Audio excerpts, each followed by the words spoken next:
Au sommaire de l'actualité, le ministère des Ressources animales et halieutiques, à travers sa direction des services vétérinaires, a effectué une sortie terrain pour vérifier la qualité des produits en ces fêtes de fin d'année. Après son assemblée générale ordinaire, l'Association des fonctionnaires internationaux ivoiriens a organisé un dîner gala de bienfaisance en vue de collecter des fonds. À voir également en sport la 14e journée mondiale de lutte contre la pneumonie qui a été célébrée à Abidjan par une marche bleue dans la forêt du Banco. Merci de votre attention. Vous suivez le journal sur Business 24 Africa. En ces fêtes de fin d'année, vérifiez la qualité de vos boîtes de conserve, vos gigots de bœuf et vos volailles avant la consommation. Et ceci pour ne pas être vous-même produit de la fête, car les microbes aussi veulent fêter. Tel semble être le message du ministère des Ressources animales et halieutiques de Côte d'Ivoire à travers sa direction des services vétérinaires qui a effectué une sortie terrain. Issa Badini et Tima Traoré ont suivi pour vous le périple. Dans cette grande surface en plein cœur du plateau, la direction des services vétérinaires, instruments de mesure à l'appui, vérifie température, propriété, date de péremption et bien d'autres facteurs pouvant altérer la qualité des produits de consommation d'origine animale. C'est la période des fêtes de fin d'année et l'adage qui dit qu'il vaut mieux prévenir que guérir dicte cette opération de contrôle. Dites avancé. La période de fin d'année est marquée par une forte consommation de denrées animales et d'origine animale. Cela suppose que nos consommateurs, nos populations seront plus exposées aux denrées. Et donc, il faut veiller à ce que ces denrées-là soient de bonne qualité. Et comment se fait alors ce contrôle renforcé-là? Ça commence déjà depuis les frontières. Aux entrées, nous avons renforcé le contrôle à toutes les entrées frontières routières, frontières ferroviaires et même portuaires et aéroportuaires. Et ensuite, dans les zones de transformation. Et c'est le lieu pour Dr Kalo Vessali de lancer un appel à la vigilance à l'endroit des consommateurs. Le consommateur doit essayer de capter les informations. La première information, quand je rentre dans un supermarché, est-ce que c'est propre? Est-ce que je n'ai pas des ordures ici? Est-ce que je n'ai pas de mouches, etc. Ça, c'est la première information que lui-même peut déjà observer. Ensuite, vous regardez le produit. En général, il y a toujours une date de péremption ou une date de conservation ou une date d'utilisation optimale. Il faut vérifier, n'oubliez jamais cela, de regarder les dates pour voir si elles sont encore valables. C'est écrit dessus. Donc, il faut vérifier. Ça, c'est la deuxième chose. Et la troisième chose, c'est l'intégrité même de la conserve. RAS, cependant, note le patron de la DSV au sortir de ces supermarchés. Prévisible, rétorquent les premiers responsables de cette enseigne. Nous avons 2 équipes d'inspection qui sillonnent tous nos magasins, près de 52 magasins. Ils font au moins un magasin par semaine. Nous avons une autre équipe de merchandisers qui est composée de plus de 10 personnes. Plateau, puis à la Riviera Palmeraie dans cette boucherie. Objectif là encore, vérifier la qualité et l'hygiène des installations pour éviter l'irréparable en ces temps de fête de fin d'année, synonyme de période de grande consommation de produits d'origine animale. L'Association des fonctionnaires internationaux ivoiriens résolument engagée contre les troubles de la vue, après son assemblée générale ordinaire, elle a organisé un dîner gala de bienfaisance. Il s'agissait pour Ursule Keita Tapé et ses membres de collecter des fonds pour venir en aide aux pensionnaires de l'Institut pour la promotion des aveugles de Yopougon, nous témoignent Konena Nourgo et Doumbia Ayuba. La bienfaisance, c'était le maître mot de ce dîner de l'Association des fonctionnaires internationaux ivoiriens. Au-delà de l'aspect festif et des retrouvailles, ce premier dîner gala de la F2I visait à collecter la somme de 10 millions de francs CFA pour venir en appui à l'Institut pour la promotion des aveugles, INIPA. Pourquoi l'INIPA? Parce que nous avons nos amis déjà à Washington qui sont retenus et qui ont aussi trouvé quelque chose pour l'INIPA. Et l'INIPA, quand vous y allez, vous allez voir que ça a besoin de rénovation, ça a besoin d'aide. Et ça a été créé très longtemps et depuis lors, je pense qu'il y a eu beaucoup de choses à faire. Et comme nous sommes également dans un partenariat avec une ONG qu'on appelle le Lions Club International, nous estimons que nous pouvons également accompagner parce qu'on a aussi dans nos axes prioritaires le partenariat des ONG. Donc ça nous permet au moins de mettre le pied dans le communautaire. Il faut apporter le soutien à des personnes nécessiteuses, comme les personnes ayant un handicap. Et c'est une façon pour nous de pouvoir les soutenir dans leurs manifestations, j'allais dire, de fin d'année. Et c'est un devoir moral. Des États-Unis au Nigeria en passant par l'Europe, l'Asie, les fonctionnaires internationaux ivoiriens, membres de la F2I, exerçant dans de prestigieuses institutions comme la Banque mondiale, les Nations unies, la BAD, se sont mobilisés autour des pensionnaires de l'INIPA, au grand bonheur du ministère de l'Emploi et de la Protection sociale. Les fonds collectés vont servir à équiper un centre qui va favoriser l'employabilité des personnes en situation de handicap, notamment à l'Institut national ivoirien pour la promotion des aveugles, en abrégé INIPA. Ce dîner gala a été l'occasion pour la présidente de récompenser certains membres qui se sont dévoués à la cause de l'association. Créée en 2014, la F2I œuvre pour l'intérêt des fonctionnaires internationaux ivoiriens, mais aussi contribue par des réflexions au développement du pays. L'actualité, c'est aussi la santé, le sport. La 14e journée mondiale de lutte contre la pneumonie a été célébrée à Abidjan par une marche bleue dans la forêt du Banco. À l'initiative de l'association Graines d'Ivoire et l'ONG Agis, cette randonnée a un double sens, inculquer aux enfants qui en sont les victimes des techniques respiratoires d'une part et d'autre part rappeler aux autorités sanitaires la dangerosité de la pneumonie en lançant un plaidoyer. Le reportage est signé Philippe Zabo et Richard Akeke. Le 12 novembre de chaque année a été décrété par l'OMS Journée mondiale de la pneumonie. Parce que la pneumonie tue plus que le sida, le paludisme et la rougeole réunis. 1,8 million d'enfants de moins de 5 ans décèdent de cette maladie. Cette journée a pour but de sensibiliser et de lancer des plaidoyers. Ce que l'ONG ivoirienne Agis a fait après sa marche bleue dans la forêt du Banco. La pneumonie reste encore la première cause de mortalité des enfants de moins de 5 ans dans le monde. Et c'est une maladie respiratoire qui tue silencieusement nos enfants. La raison pour laquelle nous sommes là aujourd'hui pour encore plaidoyer auprès des populations, auprès des autorités, pour leur expliquer qu'il ne faut pas lâcher le combat, que la lutte continue et qu'il faut absolument qu'on tienne encore le cap dans la vaccination, dans les consultations, dans l'éducation à la santé, dans les mesures barrières, dans l'apport d'oxygène dans les centres de santé, parce que l'oxygène pour tous, c'est important aussi pour lutter contre la pneumonie. Donc aujourd'hui, on est là pour crier encore et envoyer un cri du cœur pour dire qu'on a encore besoin de bénévoles, on a encore besoin de partenaires, de bailleurs, on a encore besoin de nos autorités. Une marche bleue ponctuée par des séances de mouvements respiratoires et appréciée par les participants et les partenaires de l'ONG Agis. Aujourd'hui, nous sommes là pour participer à cette journée de respiration. On dit un corps sain, du moins un esprit sain dans un corps sain. Et on a voulu marquer cela aussi par notre présence. Vraiment, on est très contents, on ne connaissait pas l'ONG et il faudra absolument que chacun parle de l'ONG pour qu'elle puisse continuer à guérir un peu tous ces enfants qui ont besoin d'oxygène et de respirer. La marche bleue s'est tenue sur un parcours de 3 km dans la forêt du Banco.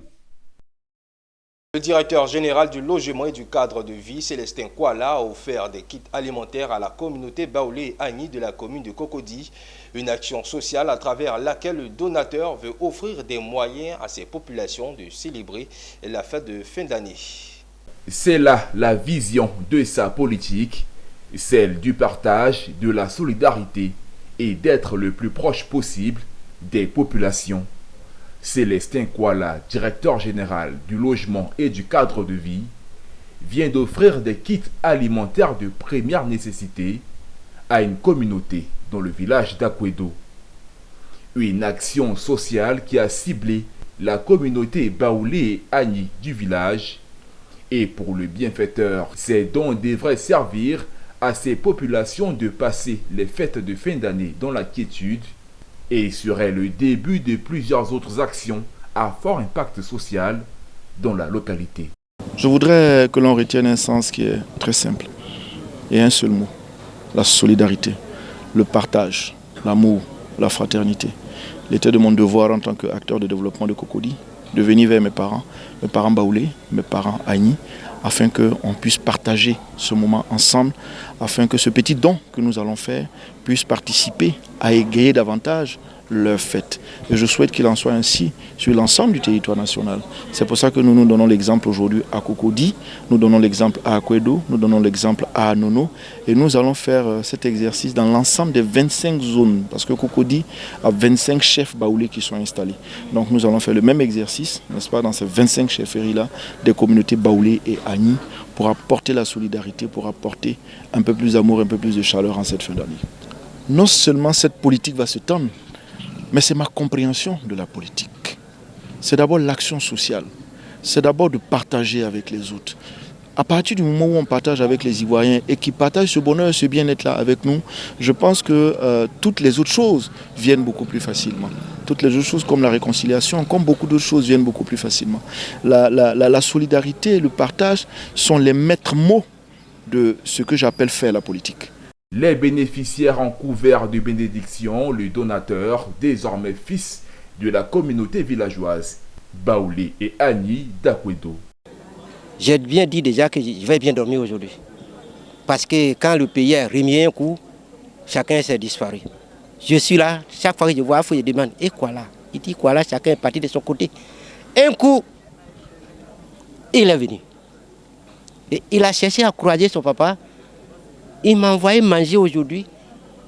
C'est Dieu seulement qui prie. C'est Dieu seulement que l'ensemble on prie pour lui. Il faut dire qu'après Akwedo, le directeur général du logement et du cadre de vie s'est rendu dans le village d'Anono.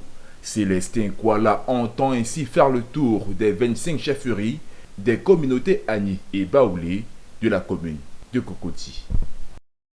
Par décision de son conseil à la demande de son directeur, le département d'histoire de l'Institut d'histoire, art et archéologie africain de l'université Félix Houphouët-Boigny ont organisé un colloque hommage en la mémoire de tous les enseignants et chercheurs décédés et des maîtres de la discipline historique appelés à faire valoir leurs droits à la retraite après de nombreuses années de bons et loyaux services. Cette rencontre qui allie hommage et célébration s'est voulue tout un rendez-vous scientifique en reconnaissance au talent d'historiens et au sacrifice consenti pour le bonheur de l'institution. Ville et gouvernance à travers les époques était le thème de ce rendez-vous scientifique.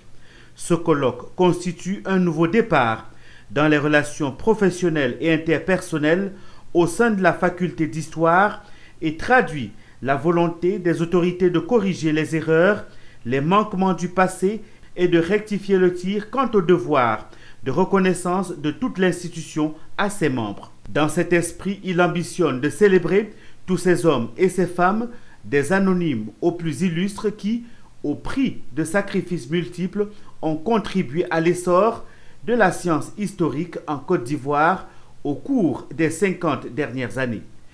Pour nous, cela constitue un devoir de reconnaissance envers nos anciens qui nous ont formés, qui sont encore en vie, mais aussi un devoir de reconnaissance, un acte de piété à l'endroit de ceux, des maîtres qui nous ont quittés.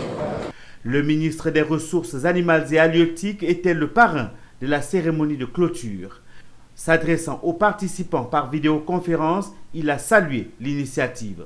Je sais compter sur vous afin qu'à terme, la publication des actes de ce colloque puisse contribuer de façon significative à l'amélioration de la gouvernance de nos villes. Nous sommes très heureux de voir que nos jeunes collègues ont gardé de nous de très bons souvenirs. Quand on écoute certains témoignages et des références à ce que nous avons fait pour eux, bon, ça nous fait plaisir. Voilà, donc je pense que c'est une très bonne initiative. Durant 3 jours, ils se sont rassemblés autour de l'essentiel. L'histoire et à l'avènement d'une nouvelle ère de fraternité professionnelle bâtie autour du métier d'historien, riche de qualité et de différence de ceux qui le pratiquent. Élu à la tête de la commune de Diokoué le 2 septembre dernier, l'honorable Fanizara Touré, nouveau maire de la commune de Diokoué, s'illustre de façon positive dans le développement de la commune. Elle a offert récemment du matériel médical au centre de santé de sa commune. Le reportage est signé Théodore Kanga. Ce sont des lits d'hospitalisation, des pèse-bébés, des matelas, des tensiomètres et bien d'autres matériels sanitaires d'une valeur de 25 millions de francs CFA qui ont été offerts le week-end dernier à 3 centres de santé de la commune. Pour Madame le maire de Diokoué, la santé des populations est inscrite au premier plan de ses priorités. Les populations ont besoin de ces dons.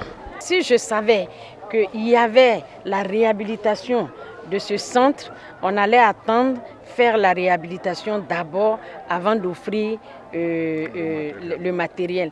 Mais ce n'est pas gâté. Ce n'est pas pour le centre seul. Il y a le centre de Carrefour, il y a le centre de Petit Diokoué. Les populations en ont besoin.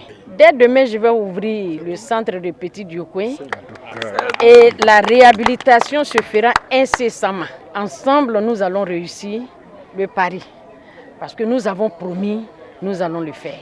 En recevant ce matériel sanitaire, le directeur départemental de la santé a salué les actions de Madame le nouveau maire en faveur des populations. Toutefois, il a plaidé pour l'équipement du centre de santé de Petit Diokoué, la clôture de celui du quartier Diaye-Bernard, ainsi que la réhabilitation du centre de santé de Kokoma. C'est une grande joie que je ressens ce matin. Vous savez que c'est un geste d'une grande valeur. Comme elle a si bien dit, c'est pour vraiment soulager notre population. Comme je l'ai dit dans mon intervention, ces dons de 25 millions vont soulager les centres de santé de Diokoué. Vous savez que l'État, le ministère fait ce qu'il peut faire, mais les collectivités doivent nous accompagner. Et Madame le maire, comme je l'appelle affectueusement, Maman Flani, est dans cette logique-là, accompagner le système de santé de sa circonscription. Donc vraiment, c'est vraiment une grande joie. Donc je voudrais profiter de votre antenne pour lui dire un grand merci. Les populations du quartier ont remercié l'équipe municipale pour ce geste de haute portée sociale. Vraiment, ces dons-là nous vont droit au cœur. Surtout au niveau du COGES, dont je suis le président, c'est une fierté pour le COGES. Nous remercions Madame la députée maire pour qu'elle continue encore dans ce lancement, qu'elle continue de soulager la population du Guémont. La nouvelle équipe municipale a inscrit en priorité la santé, l'éducation et la voirie. Et à Ouangolodougou, la 5e édition du festival Korogué des Savanes Fekosa a refermé ses portes récemment. Le CSDC, l'initiateur de ce festival depuis plusieurs années, entend valoriser et promouvoir la culture sénoufo en général dans cette partie du nord de la Côte d'Ivoire, parrainée par le ministre Adama Diawara. Ouattara Daouda. L'apothéose du festival du Korogué des Savanes 5.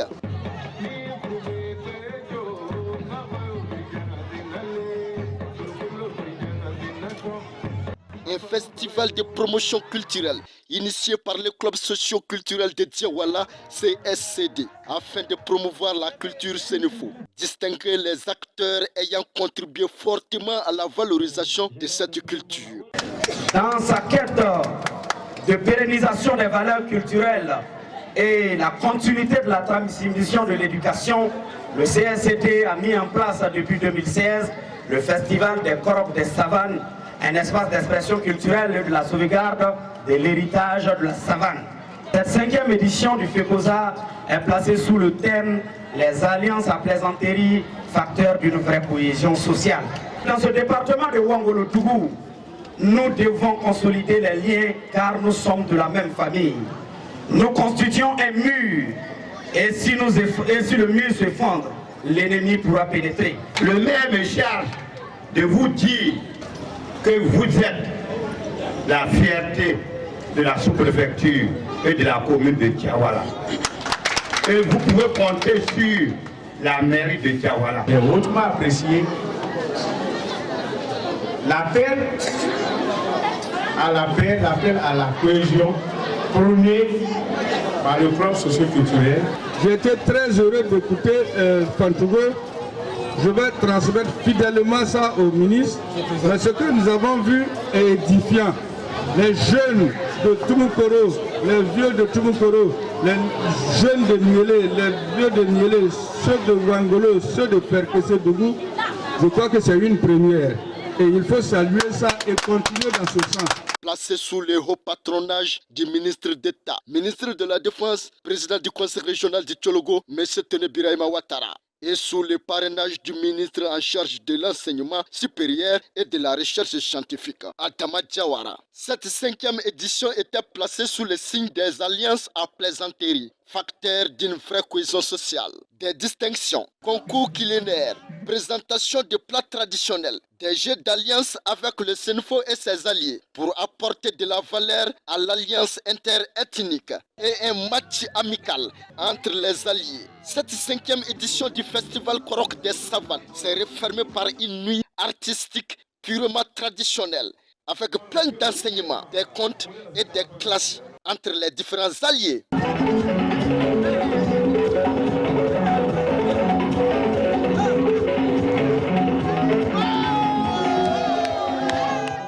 Et à Bonafla, dans le département de Saint-Fra, le Premier ministre Robert Begré-Mambé a procédé au lancement du projet d'appui au développement du secteur vivrier, suivi de la remise d'intrants agricoles aux producteurs des régions de la Maraoué, du Bélier, du Haut-Sassandra et du Go.